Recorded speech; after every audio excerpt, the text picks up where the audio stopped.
Time now for Edmund O'Brien as Johnny Dollar. Dollar, thank goodness I found you. Why, what's up? You've got to leave for New York, Dollar, immediately. A policyholder. He's afraid for his life. Here we go again. Who's he afraid of? Well, he wouldn't say over the telephone. All I know is, to us, he's worth $100,000 alive. Well, that makes it simple. He must be afraid of somebody to whom he's worth $100,000 dead.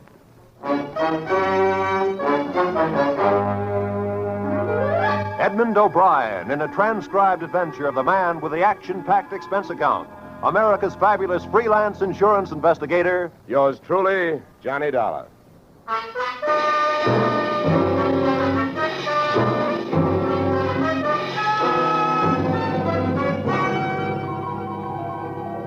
Expense account submitted by Special Investigator Johnny Dollar to Home Office, American Continental Life Insurance Company, Hartford, Connecticut. The following is an accounting of my expenditures fulfilling your assignment as a bodyguard. The body being that of your late policyholder, Robert W. Perry.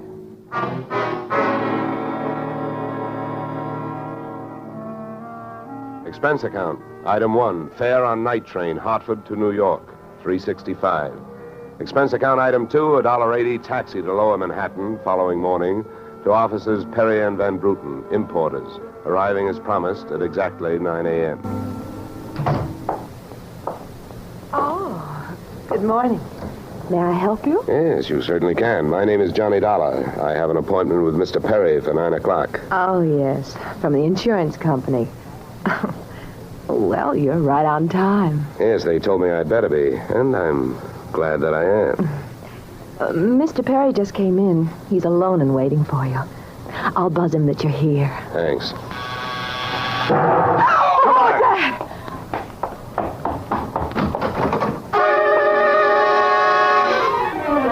What was left of your policyholder, Mr. Perry, was just sliding out of a swivel chair as I hit the room.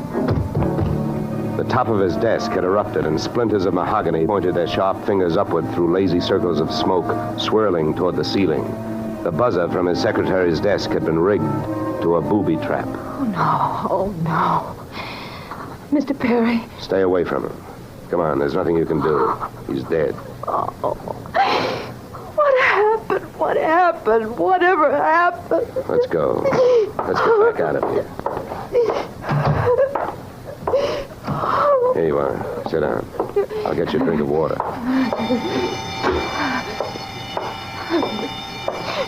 Come on, drink this.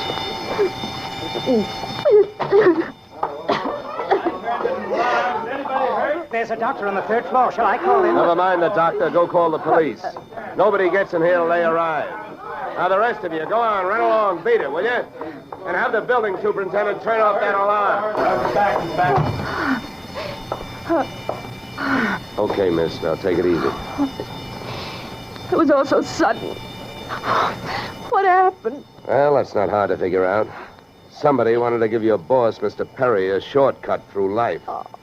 So whoever it was figured out that a secretary would never buzz a boss unless he was at his desk. They rigged up a bomb somewhere in his desk that would go off when you buzzed him. Oh, then I killed him. Now, wait a minute, will you? Wait a minute. Don't go hysterical on me. There's excitement enough, and there'll be more when the police get here, so you keep cool. But I did it. You saw me do it. Look, honey, the way you put it, I killed him by coming in here and giving you my name so you would buzz him. And I was here to protect him. So drop it, will you? I'm sorry. Now tell me, what about yesterday? Was Perry here? Yes, all day. What time was it when you last used the buzzer? Why, right up to the last minute, about 5:30. Who left the office first? Oh, Mr. Perry, he always leaves first. I lock up. From the looks of things, you should have used more locks last night. Somebody got in here to do some wiring. Oh, I forgot that fire alarm. Look, before the police arrived, do you know why I was sent here? Oh, yes. Mr. Perry felt that his life was in danger. He thought that, well, with a $100,000 policy, the insurance company would do everything they could to help keep him alive. Well, we didn't have much of a chance, did we? What was he afraid of? I don't know. Okay. Tell me, what were his other appointments for today? Well, he only had two. His partner, Mr. Van Bruten, at 11, and later he No, had one at a time, please. Van Bruten. Anything special about their meeting? Oh, yes, Mr. Van Bruten arrived just yesterday from Holland. Oh, you mean there was a branch of this firm in Holland? Oh, huh? yes. Mr. Perry was buying out Van Bruten's interest. They had a final meeting at Van Bruten's hotel last night. I see. Van Bruten was coming by this morning to pick up his money. Cash? No, a cashier's check. The bank is to deliver it here at 10:30. Perry's other appointment. Who is that? Christine, his wife. Now she tells me. Christine, the beneficiary. Yes, she wouldn't have been the beneficiary in about another 2 weeks. They were getting a divorce. Thanks for the motive. You don't like her. Well, I didn't mean it that way. Well, how about Perry? Did you like him? Okay, here's an easy one. What's your name? Susan Gates. Now, isn't that about enough? Okay, Susan, you better save your voice. During the next few hours, you're going to have to do a lot of talking. I've been everywhere else. Is the fire in here? Well, you'll have to stick around. When the cops get here, somebody will get burned.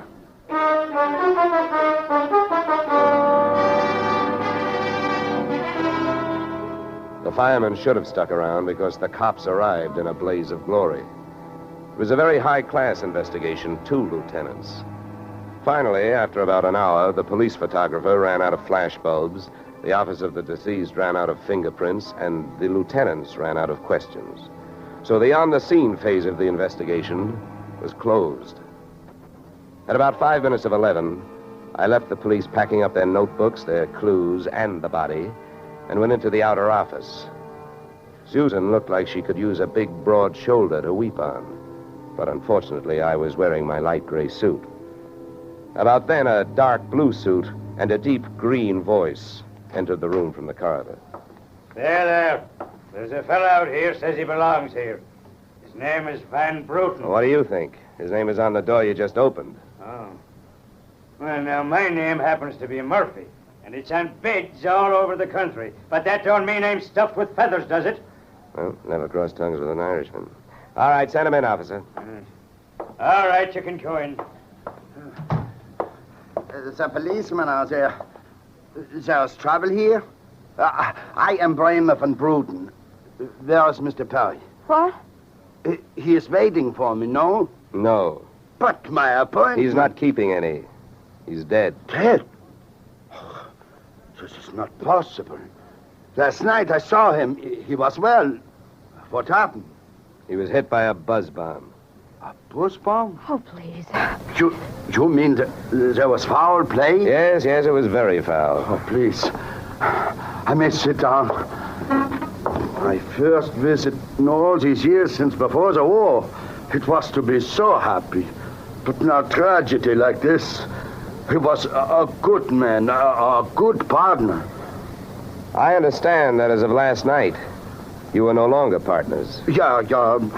I am glad you mentioned that. I realize, of course, that it is indelicate to speak of such things as money at a time like this, but that is why I am here, to receive my payment. Just because Perry got his, there's no reason for you not getting yours, huh? Oh, but you misunderstand me. I am deeply grieved, but, well, since the transaction was consummated, what is there to do? A delay would be a needless waste of money. I have already paid for passage back to Antwerp tomorrow. Your check is here, Mr. Van Bruten. Oh. Here you are. Thank you. In all of my years of business, this is indeed the saddest moment. Yeah. Well, if I didn't have some work to do, I'd sit down with you, and we'd all have a good cry.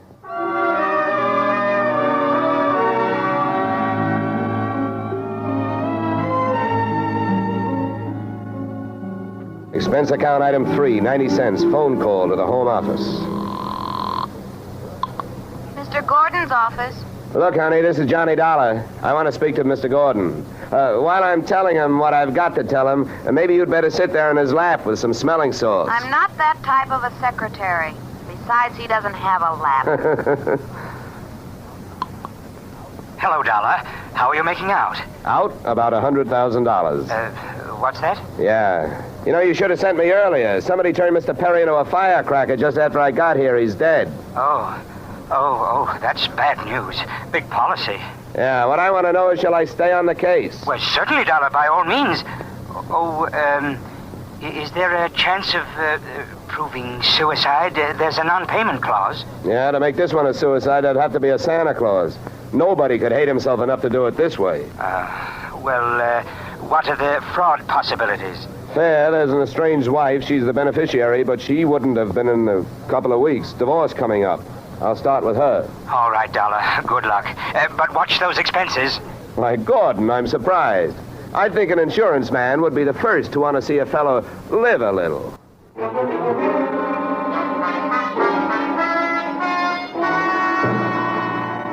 Christine Perry's apartment was on Sutton Place overlooking the East River. I took the elevator up to the 24th floor, and there I discovered that our garden-fresh widow was living high in more ways than one. Everything about the place was French. The maid who led me into the living room through a long foyer, the decor, and the perfume which reminded you that breathing can be fun. I looked up from enjoying my nose to see Mrs. Perry looking down hers. Mr. Dollar? Mrs. Perry. I believe we can dispense with the social amenities. You're an insurance investigator, interested in the death of my husband. So naturally, you're here because you've jumped to the conclusion that I killed him. You're the one that's jumping to conclusions, lady. And careful you don't break your leg. What do you want? The policy's in order. Premiums are fully paid. You know, I'm not quite sure what I want. I know that you've got a great motive. So far, the only motive I've found. You haven't had much time to look, have you? Check. This is my first stop. Maybe you can help me.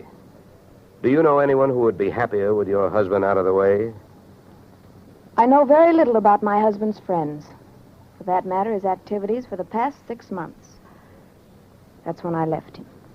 Well, that's not much help for either of us. You know, without someone else to suspect, I may just have to concentrate on you. Mr. Dollar, I picked the men I want to concentrate on me. I hope you're as long on alibis as you are short on temper.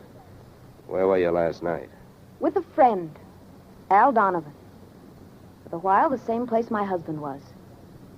But I have witnesses to prove who was with him. Anybody at the Clover Club can tell you. Save me a trip. I can't afford the prices they get over there. Certainly. A pleasure. My husband was with his beautiful little secretary, Susan Gates. Well, I wouldn't be more surprised if your late husband walked through that door and said... All right, mister, that's enough. Al! Yeah. How much did you hear? I'm a big guy, baby, 6'4".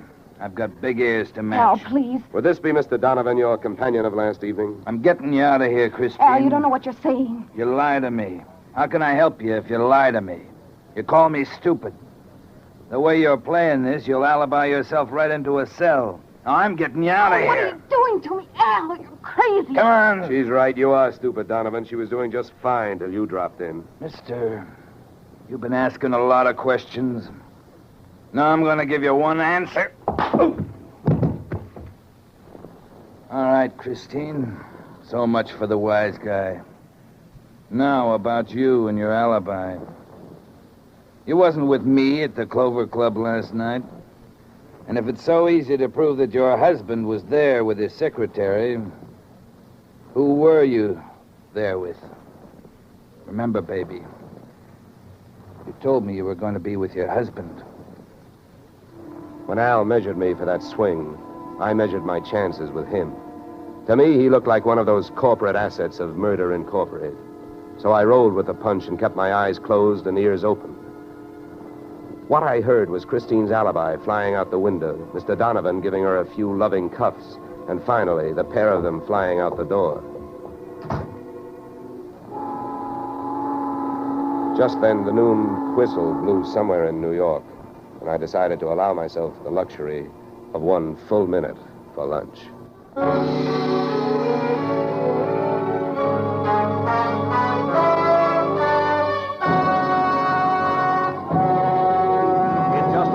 return to the second act of Johnny Dollar. And now we return to the second act of yours truly, Johnny Dollar, starring Edmund O'Brien.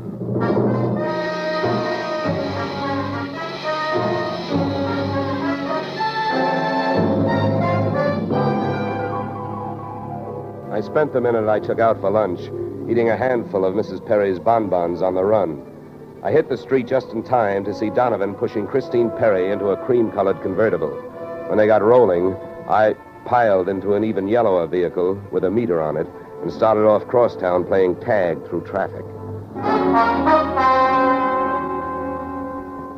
At 57th and Broadway, things got complicated. My cab was 3 cars behind them when a red light flashed them to a stop. Then the door of their car flew open, Christine dashed out across the street, and melted into the river of humanity flowing down into the subway. Since Al Donovan didn't follow her, I followed him. When he finally pulled to a stop, he took 2 chances. He parked in a no-parking zone and walked straight into the building beside it, a police station.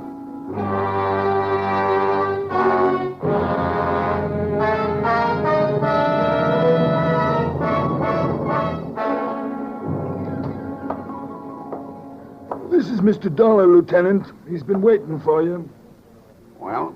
My name is Johnny Dollar, Lieutenant. Here are my credentials. Insurance, huh? Yeah, the Perry murder in particular. You've come to the right place, Dollar. A man named Donovan just walked in here and made a full confession.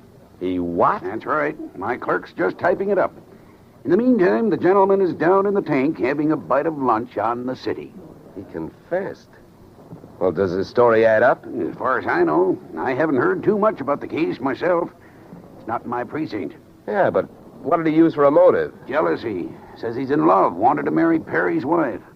Did he say how he managed it? Yeah, he stole a key to the office from the wife's apartment, entered the building last night, and wired the bomb to the buzzer system. Well, I guess guys do a lot of strange things in the name of love. It looks like Donovan did. Yeah, he either killed the man or he's trying to cover up for someone who did. Say, Lieutenant, don't execute him for a couple of days, will you? I spent the rest of the afternoon downtown in the offices of Perry and Van Bruten, importers. The partners' correspondents told me 2 things. They had been extremely friendly, and Van Bruten was extremely bald.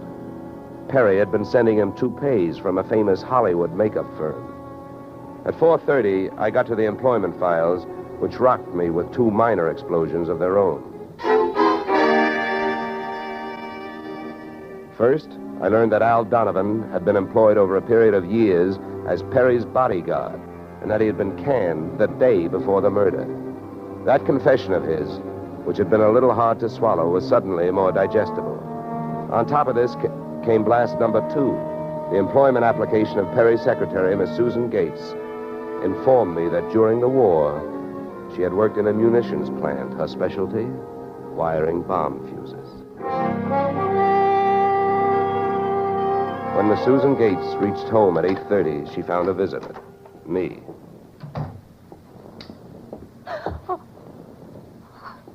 How did you get in here? Professional secret. Oh, you scared me. What do you want?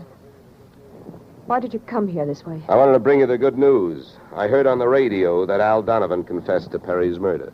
Al? I can't believe it. Why not? Who do you like for the spot? Why, Christine. Al is covering up for her. Well, I'd like to agree with you. If it turns out that Christine wound up her husband's life with a bang, the company that hired me saves $100,000. But I don't know. She claims she has all kinds of alibis. One of them is you. Me? Yeah. Did you see her at the Clover Club last night? Well, yes, Yeah, I know who you were with. Your boss. There's nothing wrong with that. No. I'm not preaching a sermon. I want to know who she was with. I don't know. A man I'd never seen before. Mr. Perry knew him, but he wouldn't tell me who he was. Why not? I don't know. He said I might get the wrong idea. About what? I don't know. We didn't sit there and talk about it all night, so why should we sit here and talk about it all night? All right. Good heavens, when a census taker shows up and asks a lot of questions, people answer them. When an investigator tries to do his job, they make the proverbial clam look like a blabbermouth. Look, Look, Mr. Dollar, believe me. This has been a greater shock to me than to anyone else. Yes, excepting, of course, your late employer, Mr. Perry. How long did you work for him? 4 years. Where'd you work before then? Well, I worked... Let me help you. Bombs, huh? Wiring fuses. Remember? All right. I remember. Good. Maybe you'll remember a little more. Let's go back to last night. The guy with Christine Perry, who was he? I tell you, I don't know. Was it Van Bruten? I don't know. You don't know? No. I'll get that. No, I'll go. Just make sure you don't keep going. Susan! When Susan snapped the spring lock to open the door, the gun outside opened up. The first slug caught her in the left shoulder, spinning her out of the way of the rest of them. It was getting monotonous. Every time a buzzer went off, things started booming.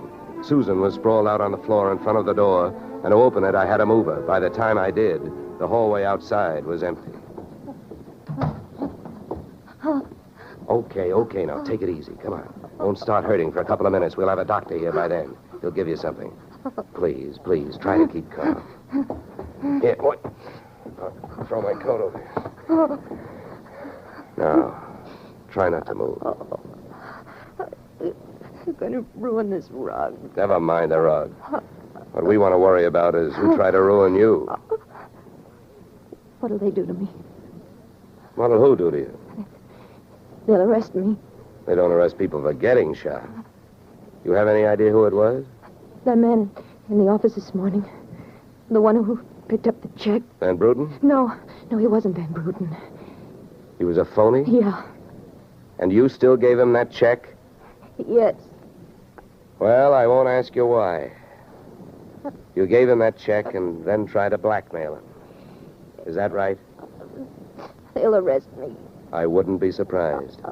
Who is this guy? Where can I find him? Come on, don't pass out on me now. His name, quick, come on. Ben Sands. Where's he live? Marsden Hotel. Under his own name? No, I don't... I don't blame you. I could use a few moments of unconsciousness myself. The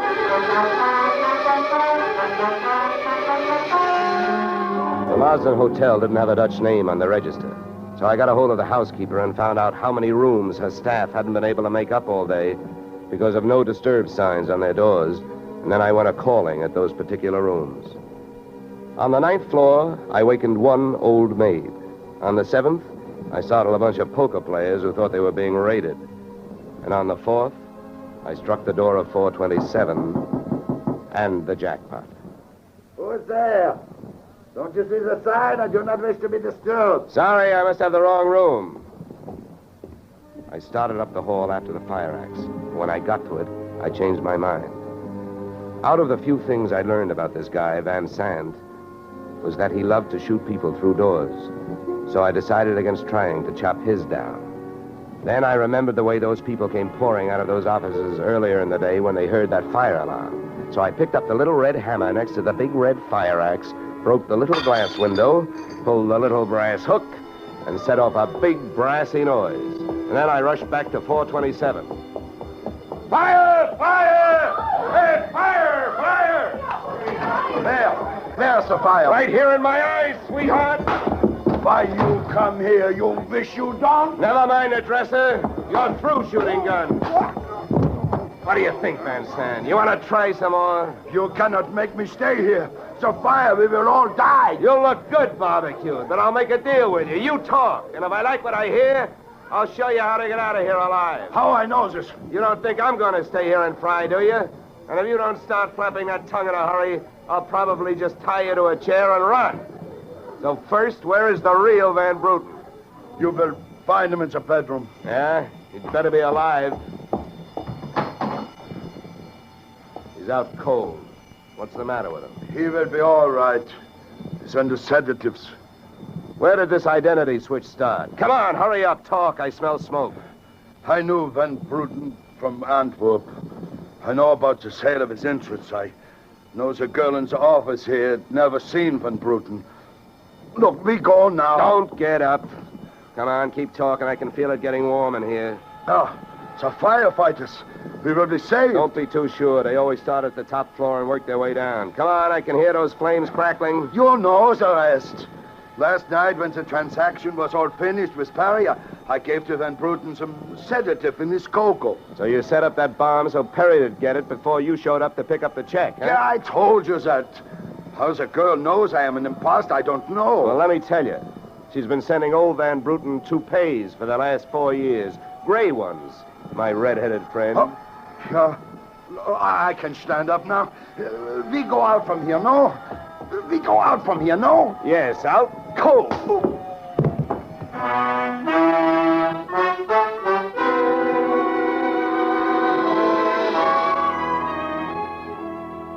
Expense account, item 4, $1.40. Night letter informing you that American Continental would have to meet payment of claim to Mrs. Christine Perry, innocent widow of the insured. The only thing she was guilty of was trying to stay on the right side of a hot-tempered boyfriend. She lied about who she was with at the Clover Club, not to fix herself an alibi, but to keep Al Donovan from learning that she'd been out with another man. That man being the real Mr. Van Bruten, who had only taken her out to try to talk her into reconciling with his friend, her husband. Expense account item 5, $100. Fine for turning in a false alarm, which, since you're paying it with me, is just fine. Expense account total, $463. Yours, truly, Johnny Dollar.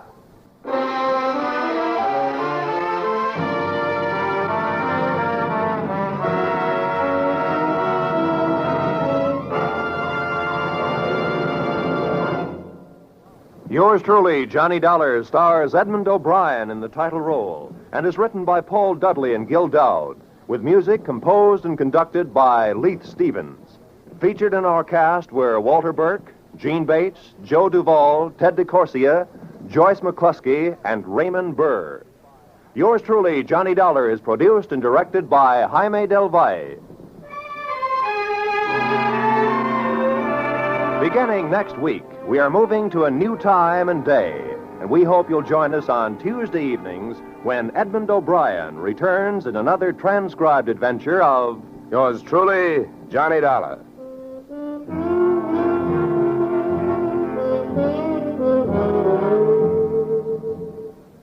This is Roy Rowan speaking.